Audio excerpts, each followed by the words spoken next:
Hello student, today we will discuss about class 12 chapter number 1st. Our topic is relation and functions. About relation and function, we already studied the concept of relation, function, domain and range of function, along with various type of real valued function and their graph and algebra of function in class 11th. Class 11th के अंदर हम already इन चीज़ों के बारे में पढ़ चुके हैं. In this chapter, we shall discuss various types of relation and function. First of all, we will discuss about ordered pair. Ordered pair क्या होता है? Ordered pair के लिए क्या कहा student? Let A and B be two non-empty set.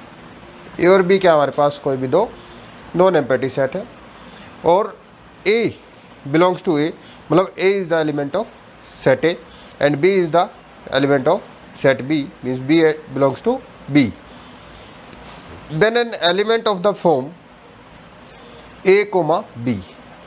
देखो order pair में क्या होगा, मतलब पेयर में आएगा, ठीक है ना. जैसे हम कार्टेशियन प्लेन के अंदर करते थे x, y, तो यहाँ पे क्या आएगा A, B. A और B के बीच में क्या होगा, कोई ना कोई रिलेशन होगा, ठीक है ना. तो ये क्या कहलाएगा, हमारा ऑर्डर पेयर कहलाएगा.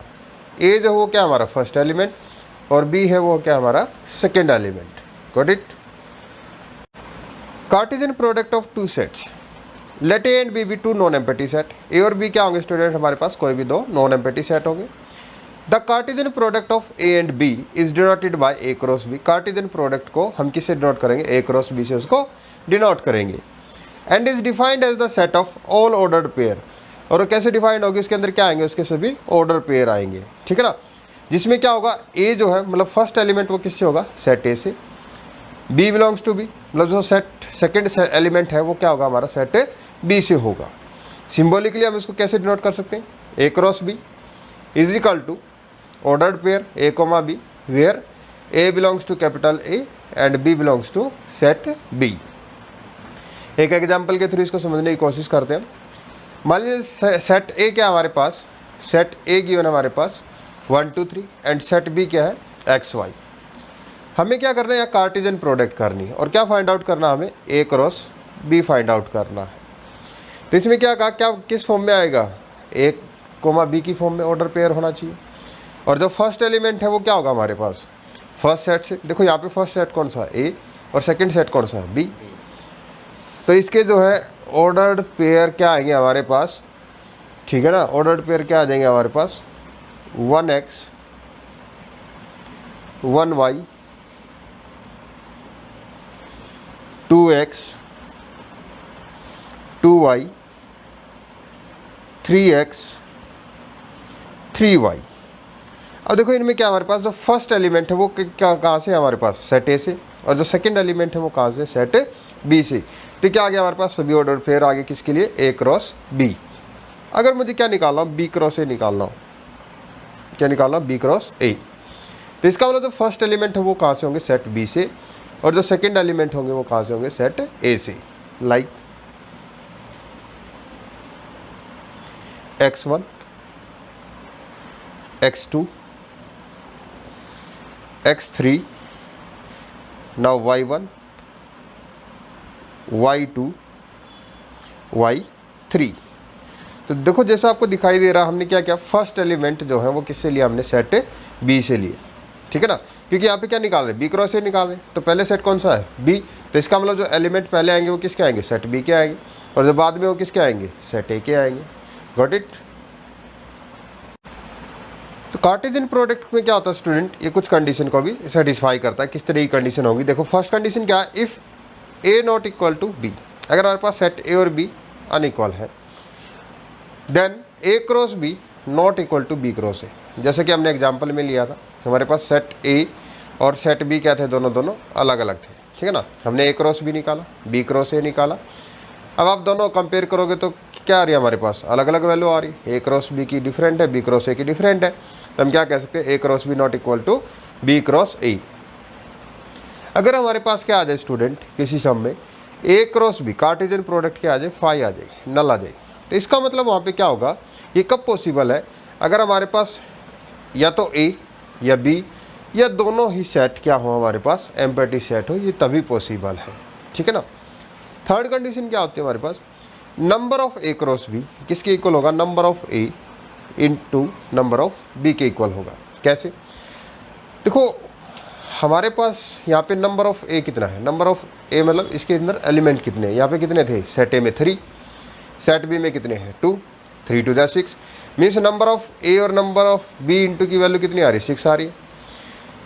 उसके जो ऑर्डर पेयर बनेंगे वो कितने बनेंगे, काउंट कर लेते हैं, यहाँ से हमने निकाले थे ए क्रॉस बी 1 2 3 4 5 6, तो ये भी क्या आ रहे हैं, 6 आ रहे हैं। तो इसका number of A cross B जो है किसके इक्वल होता है, number of A cross number of B के इक्वल रहेगा। ठीक है ना। अब हम डिस्कस करते हैं रिलेशन के बारे में। रिलेशन, देखो नाम से ही पता चला रिलेशन होता क्या है। रिलेशन क्या होता है, कोई भी दो ऑब्जेक्ट या दो क्वांटिटी के बीच में क्या हो, कनेक्शन हो, वो क्या कहलाता है, रिलेशन।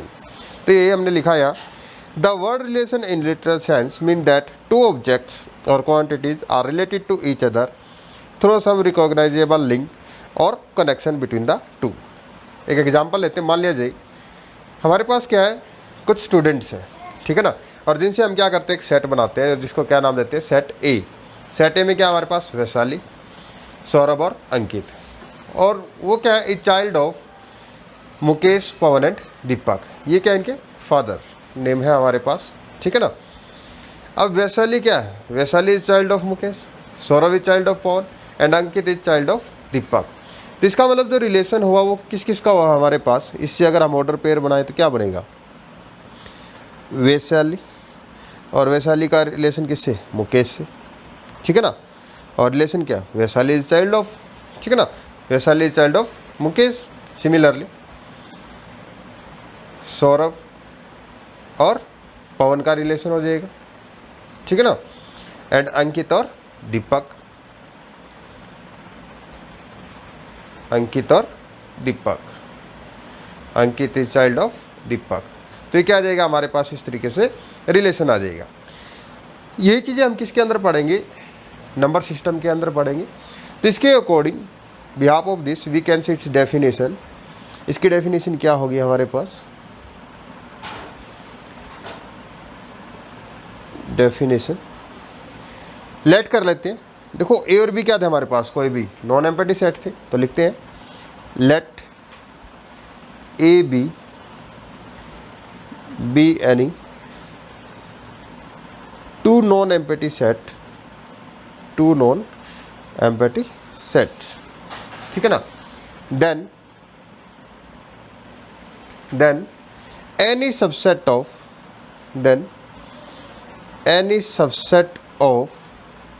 ए क्रॉस बी। देखो कार्टेशियन प्रोडक्ट करते तो उसमें बहुत सारे हमारे पास क्या आते, ऑर्डर्ड पेयर आते, तो उनमें से क्या है, then any subset of A cross B. ये क्या आ रहे हैं, एक तरह से इसके सबसेट ही आ रहे हैं हमारे पास। ठीक है ना। Then any subset of A cross B is called a relation, is called a relation from set A to B, from set A to set B। ठीक है ना। Domain and range, domain let R be a relation from set A to set B. हमारे पास क्या है, कोई भी एक रिलेशन है set A to set B. Then the set of all the first component, क्या कहा मैंने, the set of all the first component of the ordered pair. जो भी ऑर्डर्ड पेयर आएगा, ऑर्डर पेयर किस फॉर्म में होता है हमारे पास, ए कॉमा बी की फॉर्म में, ये क्या हमारे पास फर्स्ट कंपोनेंट। तो जितने भी ऑर्डर पेयर बनेंगे रिलेशन के अकॉर्डिंग, और उसके फर्स्ट कंपोनेंट के एलिमेंट का जो सेट बनेगा वही क्या कहलाएगा हमारे पास, डोमेन कहलाएगा। क्या कहलाएगा, is called domain of R, relation का डोमेन कहलाएगा। रेंज में क्या होगा, let R be a relation from set A to B. R क्या हमारे पास कोई भी एक रिलेशन है, कहाँ से कहाँ तक, set A to set B. Then the set of all the second component of the ordered pair. Order pair किस फॉर्म में बताया था मैंने, ए बी की फॉर्म में। तो जो हमारे पास उसके जितने भी ऑर्डर पेयर बनेंगे अकॉर्डिंग टू रिलेशन, ठीक है, जो सेकेंड कंपोनेंट होंगे उनका जो सेट होगा वो क्या कहलाएगा हमारे पास, रेंज कहलाएगा। ठीक है ना। तो क्या लिखा, let R be a relation from set A to set B, then the set of all the second component of the ordered pair belonging to R is called the range of R. Let one example, हमने एक set ले लिया कोई भी n, और set n जो है वो क्या हमारे पास set of natural number. Natural number कहाँ से कहाँ तक होंगे 1 to इनफाइनाइट। अब मान लिया जाए रिलेशन क्या हमारे पास, रिलेशन क्या है हैज इट्स क्यूब एज, मतलब जो ऑर्डर पेयर में आएगा एक टर्म अगर 1 है तो दूसरी क्या होगी उसका क्यूब होगी। तो इसका मतलब अगर इसको अदर वे में मैं लिखना चाहूँ तो इसका मतलब जो रिलेशन है वो क्या होगा हमारे पास r is equal to x y order pair होगा, और जिसमें क्या होगा x belongs to n, x क्या होगा नेचुरल नंबर और y भी क्या होगा नेचुरल नंबर होगा, क्योंकि n to n है हमारे पास। तो इसका मतलब जो इनपुट है वो भी नेचुरल नंबर और जो आउटपुट है वो भी नेचुरल नंबर होगी। एंड y इजकल टू, और y जो है किसके इक्वल होगा हमारे पास x क्यूब के इक्वल होगा। तो इसके अकॉर्डिंग रिलेशन क्या बनेगा स्टूडेंट, दैट इम्प्लाइज जो रिलेशन है वो क्या बनेगी हमारे पास 1, अगर x है तो हमारे पास y क्या होगा x का क्यूब, 1 का क्यूब 1 आ जाएगी। सेकंड क्या आएगा हमारे पास x अगर 2 है तो हमारे पास y की वैल्यू क्या आएगी 2 का क्यूब कितना आ जाएगा 8। If x is 3 then y is 27, if x is 4 then y is 64। तो सोन, क्योंकि नेचुरल नंबर है ये कंटिन्यू चलता जाएगा आपका प्रोसेस, ठीक है ना। ये क्या आ गया हमारे पास रिलेशन आ गया। अब इसके अकॉर्डिंग स्टूडेंट हमारे पास डोमेन क्या होगी, डोमेन ऑफ आर क्या होगा हमारे पास domain of R. Domain of R के अंदर क्या आएगा हमारे पास, डोमेन ऑफ आर के अंदर क्या आएगा हमारे पास first component of order pair, first component of order pair. अब फर्स्ट कंपोनेंट क्या है 1 2 3 so on to infinite, 1 2 3 so on to infinite. मतलब जो इनपुट थी मीन्स जो फर्स्ट कंपोनेंट है हर एक ऑर्डर पेयर का वो क्या होगी हमारे पास डोमेन होगी। इसके बाद हमें क्या चाहिए रेंज, रेंज क्या आएगी हमारे पास range of R. Range of R क्या होती है second component of order pair, जो भी हमारे पास ऑर्डर पेयर आए हैं उनके सेकेंड कंपोनेंट होंगे। लाइक 1 8 यहाँ कितना आया 27 64 सो ऑन टू इनफाइनाइट तक ये चलता जाएगा। तो स्टूडेंट डोमेन क्या होगी एक तरह से हमारे पास जो रिलेशन है उसके फर्स्ट कंपोनेंट, और रेंज क्या आएगी हमारे पास उसके जो ऑर्डर पेयर के सेकंड कंपोनेंट का सेट है वो क्या आ जाएगी रेंज आ जाएगी। एक और आती है कोडोमेन। कोडोमेन क्या होता है हमारे पास अगर हमारे पास कोई भी दो सेट गिवन है सेट ए और बी, तो कोडोमेन क्या होगा जो सेट बी है वो क्या होगी हमारी कोडोमेन होगी। Got it. Number of relation, if A and B are finite set, A और बी क्या हमारे पास कोई भी फाइनाइट सेट है consisting of M and N element. Set A में कितने एलिमेंट्स हैं m और सेट बी में कितने एलिमेंट हैं n। Then A cross B has M N ordered pair, तो उसके ऑर्डर पेयर कितने बनेंगे एम एन बनेंगे, मतलब उनकी प्रोडक्ट बनेंगे, ठीक ना। जैसे मान लिया जाए सेट ए में कितने एलिमेंट है 3, सेट बी में कितने हैं 2, तो ऑर्डर पेयर कितने बनेंगे 3 × 2 मतलब 6 ऑर्डर पेयर बनेंगे। लेकिन अभी किसकी बात कर रहे हैं number of relation, and there for the total number of relation, total number of relation कितने बनेंगे स्टूडेंट वहाँ पे 2 पावर mn। जैसा कि मैंने कहा अगर सेट ए में 3 एलिमेंट है सेट बी में कितने हैं 2, तो 3 × 2 = 6, तो रिलेशन कितने बनेंगे स्टूडेंट हमारे पास 2 power 6। Let one example, set A is equal to 1 4 5, set B is equal to 2 3। Number of A मतलब नंबर ऑफ एलिमेंट को हम किससे नोट कर रहे हैं m से, कितने एलिमेंट हैं यहाँ पे 1 2 3 एलिमेंट्स हैं, ठीक है। नंबर ऑफ बी इसको हम किससे नोट कर लेते हैं n से, और ये कितने एलिमेंट्स हैं भाई सेट बी में 2 3, यहाँ पे कितने एलिमेंट है 2 एलिमेंट है। अब हमें क्या करना है number of relation find out करना है, तो नंबर ऑफ रिलेशन किसके इक्वल होगा 2 power mn, 2 power 3 × 2 means 2 power 6, और 2 पावर 6 कितना आ जाएगा 64। अब हम बात करते हैं टाइप्स ऑफ रिलेशन के बारे में। टाइप्स ऑफ रिलेशन में क्या है स्टूडेंट हमारे पास, फर्स्ट टाइप है हमारे पास आइडेंटिटी रिलेशन। देखो आइडेंटिटी रिलेशन और एक और रिलेशन आता है आगे चल के रिफ्लेक्सिव रिलेशन, दोनों में काफ़ी स्टूडेंट कंफ्यूज होते हैं तो बड़े ध्यान से समझना। आइडेंटिटी रिलेशन में क्या कहा a relation R in a set A relation R in set A, एक रिलेशन है इन सेट ए में is called identity relation on set A if R is equal to ordered pair क्या बनेगा ए का मतलब क्या है यहाँ पे जो दोनों एलिमेंट है वो क्या होंगे हमारे सेम होंगे, एंड ए बिलोंग्स टू ए, क्या कहा मैंने ए बिलोंग्स टू ए, और जो ए एलिमेंट है वो किसके अंदर करेगा सेट के अंदर बिलोंग्स करेगा, ठीक है ना। जैसे मान लिया जाए, एक एग्जांपल लेते हैं हम, सेट ए गिवन है हमारे पास 1 2 4, ठीक है। इस कंडीशन के अकॉर्डिंग दोनों एलिमेंट सेम क्या क्या हो सकते हैं, 1 1 2 2 4 4, ये ऑर्डर पेयर बन सकते हैं, ठीक है ना। अगर ये दोनों एलिमेंट सेम है तो क्या कहलाएगा, आइडेंटिटी रिलेशन।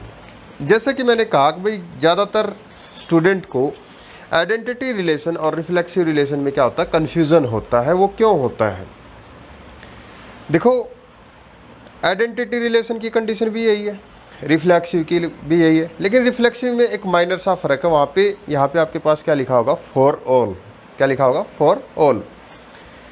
आइडेंटिटी में तो क्या होता है, मान लीजिए सेट ए क्या है 1 2 4 है, इनमें से कोई भी एक ऑर्डर पेयर होगा, मान लीजिए 1 1 है, तो इसका मतलब ये क्या है, आइडेंटिटी रिलेशन शो कर रहा है। या 2 2 है, कोई भी एक भी हो सकता है, दो भी हो सकता है, सभी भी हो सकते हैं।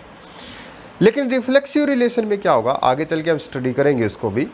रिफ्लेक्सिव रिलेशन में क्या होगा, अगर सेट ए के अंदर 3 एलिमेंट हैं तो तीनों ही एलिमेंट का आइडेंटिटी रिलेशन होना कंपलसरी है।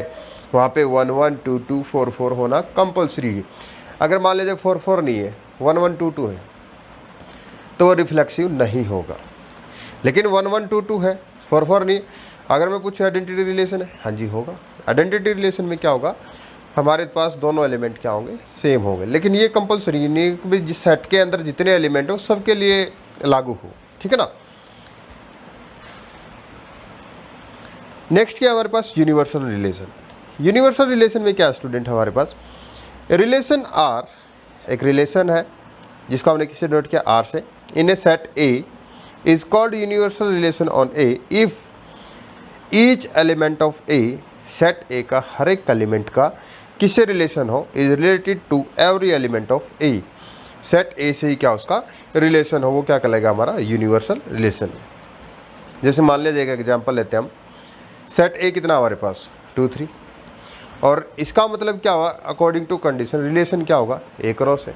जितने भी इसके ऑर्डर पेयर लिखेंगे सभी लिख देंगे हम यहाँ पे। तो यहाँ से ए क्रॉस ए करते कितना आएगा, 2 2 2 3 3 2 3 3, सभी ऑर्डर पेयर आ गए ना स्टूडेंट हमारे पास यहाँ।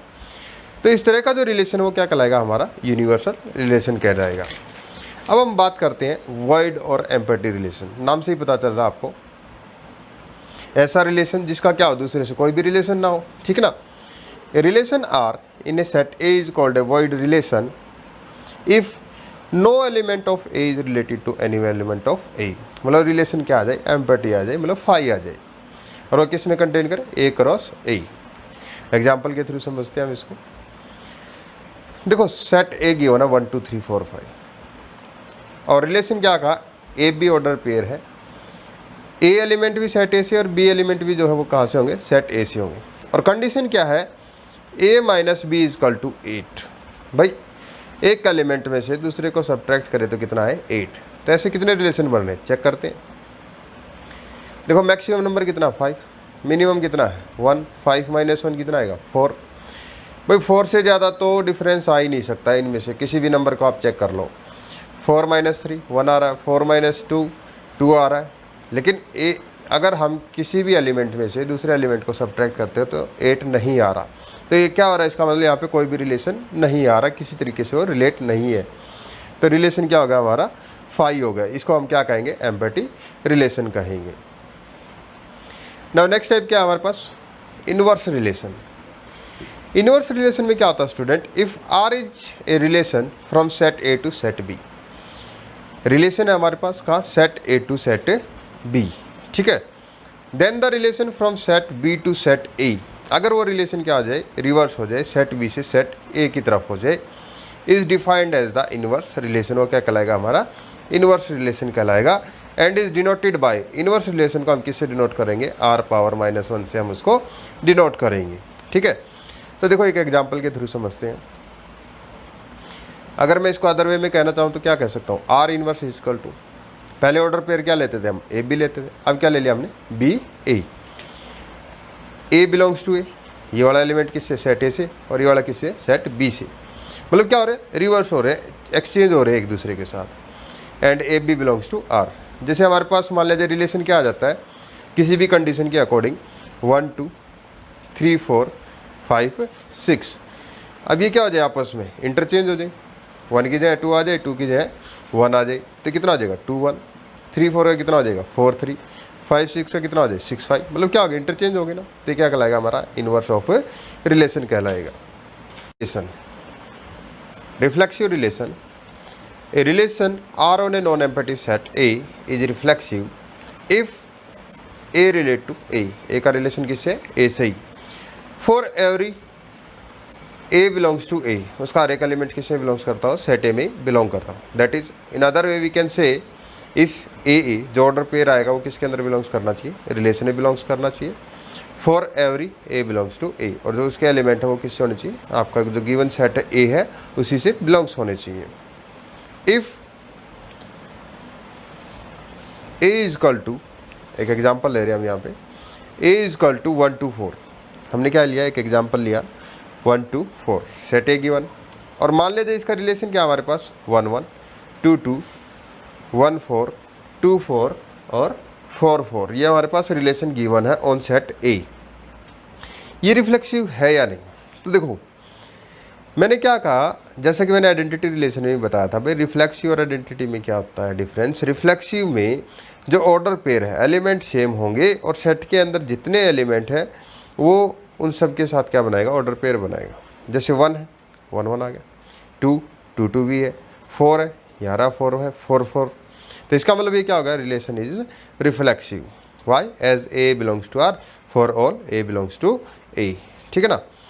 अब जो नेक्स्ट कंडीशन क्या है, मान लिया जाए मेरे पास अगर रिलेशन, एक और रिलेशन ले लिया इसी एग्जांपल के लिए, उसको मैंने किससे डिनोट कर दिया एस से डिनोट कर दिया है, और रिलेशन क्या हमारे पास 1 1 2 2 4 2 4 1 होने। अब देखो 1 1 है हमारे पास, ठीक है, 2 2 भी है, लेकिन देखो यहाँ सेट में क्या है एलिमेंट 4 है, लेकिन 4 4 नहीं है कहीं भी, तो इसका मतलब ये क्या आ जाएगा is not reflexive, since 4 belongs to A, 4 तो सेट में है लेकिन 4 4 जो है does not belongs to relation, वो रिलेशन के अंदर बिलोंग्स नहीं कर रहा, तो इसका मतलब ये क्या हो जाएगा नॉट रिफ्लेक्सिव हो जाएगा। इसके बाद कुछ कंडीशन आती है, मान लीजिए कोई भी यूनिवर्सल रिलेशन है, यूनिवर्सल रिलेशन जो वो हमेशा क्या रहेगा ऑलवेज रिफ्लेक्सिव रहेगा, क्योंकि क्या होता है उसके अंदर सभी ऑर्डर पेयर आ जाते हैं हमारे पास, ठीक है ना। तो उसमें क्या आ जाएंगे हमारे पास, ये ए बिलोंग्स टू ए की कंडीशन को भी क्या करेगा सबके लिए सेटिस्फाई करेगा। अगर पावर सेट निकाल रखे हो हमने, पावर सेट का यूज़ करके ऑर्डर पेयर बना रखे हो, तो वो भी क्या होता है हमारा रिफ्लेक्सिव होता है, ठीक है। अब हम बात करते हैं सिमेट्रिक रिलेशन के बारे में और फिर उसके बाद डिस्कस करेंगे ट्रांजिटिव रिलेशन के बारे में। देखो रिफ्लेक्सिव, सिमेट्रिक और ट्रांजिटिव तीनों को आपने बड़े ध्यान से देखना है। Symmetric relation, relation R, relation को हम किससे डिनोट कर रहे हैं स्टूडेंट, आर से हम यहाँ डिनोट कर रहे हैं। On A non empty set is symmetric if, देखो सिमेट्रिक रिलेशन कब होगा, जब हमारे पास क्या हो ए का रिलेशन बी से हो, एंड इट इम्प्लाइज, इसका यूज करके क्या आता है हमारे पास बी का रिलेशन ए के साथ होता हो, मतलब A relate to B, it implies B relate to A, then we can say it's a symmetric relation. In other word we can say A B belongs to R, जो order pair आएगा वो क्या होगा relation में belongs करे, और it implies उसका जो रिवर्स है, उसका जो इनवर्स है वो भी क्या करे उसके अंदर रिलेशन के अंदर बिलोंग्स करे, मतलब B also belongs to R, और जो ए और बी है वो क्या होंगे हमारे पास एलिमेंट ऑफ सेट ए होंगे, means we can say A B belongs to set A. Example लेते हैं, मान लीजिए हमारे पास सेट ए गिवन है 2 3 4, और कंडीशन के अकॉर्डिंग रिलेशन क्या आ रहा है हमारे पास 2 2 2 3 3 2 2 4 4 2। तो चेक करते हैं, देखो आइडेंटिटी जो रिलेशन है उसमें तो कंडीशन अप्लाई होगी, क्योंकि 2 2 का इन्वर्स करोगे क्या आएगा यही आ जाएगा एक्सचेंज होकर। 2 3 का उल्टा क्या होगा 3 2, देखो यहाँ 2 3 है तो 3 2 भी सेटिस्फाई कर रहा है। 2 4 का भी रिवर्स है 4 2, तो ये सबके लिए सेटिस्फाई कर रहा था, इसका मतलब क्या हो गया हमारे पास ये जो रिलेशन है वो क्या होगा सिमेट्रिक हो गया। एक और एग्जांपल लेते हैं, मान लीजिए अगर हमारे पास रिलेशन जो वो क्या होता 2 2 2 3 2 4 4 2 4 4, 2 3 का रिवर्स यहाँ पे नहीं है हमारे पास, 2 3 का इन्वर्स 3 2 तो यहाँ पे है ही नहीं, 2 4 का 4 2 है, ठीक है, ये आइडेंटिटी है तो नो प्रॉब्लम। अब देखो 2 3 है लेकिन 3 2 नहीं है, तो इसका मतलब अगर एक भी कंडीशन पे ये सेटिस्फाई नहीं करता तो इसका मतलब ये क्या हो जाएगा हमारा नॉट सिमेट्रिक होगा। तो लिख देंगे इसको यहाँ, on set A is not symmetric 2 3 belongs to S but 3 2 does not belongs to S. So अब देखो ये क्या करता है, कुछ प्रॉपर्टीज़ को भी सेटिस्फाई करता है. कैसे? अगर हमारे पास जो रिलेशन है वो क्या, अगर यूनिवर्सल रिलेशन है या आइडेंटिटी रिलेशन है, ठीक है, तो उस पर ये हमेशा क्या रहेगा, हमारा सिमेट्रिक रहेगा. अब हम बात करते हैं नेक्स्ट ट्रांजिटिव रिलेशन के बारे में. ट्रांजिटिव रिलेशन में क्या होगा स्टूडेंट, हमारे पास relation R on A non empty set A is transitive. एक रिलेशन है हमारे पास non empty set A is transitive if, देखो ट्रांजिटिव रिलेशन में क्या होगा, if A relate to B, A का रिलेशन बी से है, ठीक है, और बी का रिलेशन ए से है, ठीक है ना. क्या कहा मैंने, ए का रिलेशन बी से है, बी का रिलेशन सी से है.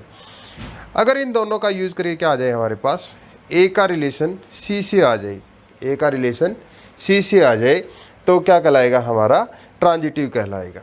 जैसे मान लिया जाए, एक एग्जाम्पल लेते हैं हम. हमारे पास ये पेन है, ये जो पेन है ये क्या है, इसके ऊपर परपेंडिकुलर है, ठीक है.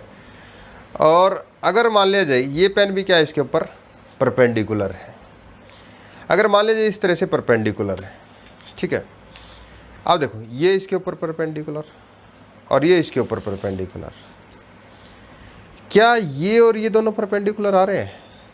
नहीं आ रहे ना, ये दोनों तो क्या आ रहे हैं, पैरेलल आ रहे हैं.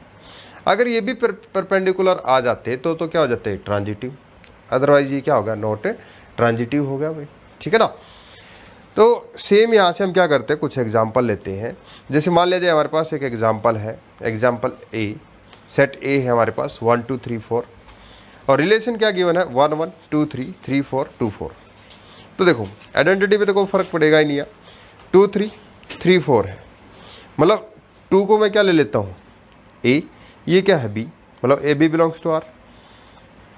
ये देखो ये बी है, यहाँ भी सेम है, ये बी और ये कोई और एलिमेंट है, इसको क्या कर देते हैं, सी से डिनोट.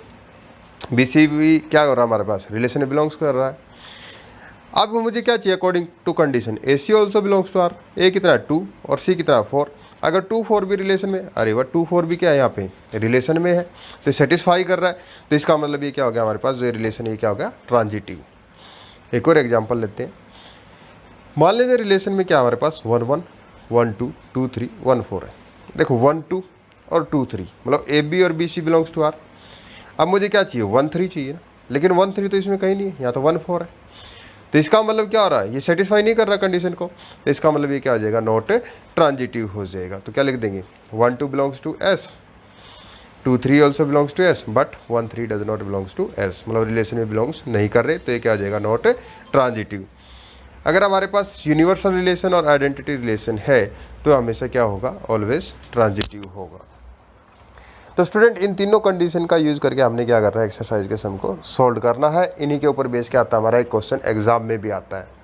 उसके बाद आता है स्टूडेंट आगे चल के हमारे पास इक्विवेलेंस रिलेशन. क्या आता है, इक्विवेलेंस रिलेशन आता है, ठीक है ना. इक्विवेलेंस रिलेशन, इक्विवेलेंस रिलेशन में क्या कहता है, अगर ये तीनों कंडीशन को सेटिस्फाई कर जाए, कौन कौन सी, रिफ्लेक्सिव, सेकंड क्या पढ़ी हमने, सिमेट्रिक, और थर्ड क्या पढ़ी हमने, ट्रांजिटिव. अगर ये तीनों कंडीशन को सेटिस्फाई कर जाए तो वो क्या कहलाएगा, हमारा इक्विवेलेंस रिलेशन कहलाया जाएगा. अगर किसी सम में आ जाए फाइंड इट्स इक्विवेलेंस रिलेशन और नॉट, तो आपने क्या करना है, तीनों कंडीशन पे चेक करना है. अगर वो तीनों को सेटिस्फाई करता है तो वो क्या होगा, इक्विवेलेंस रिलेशन होगा, अदरवाइज नॉट इक्विवेलेंस रिलेशन होगा.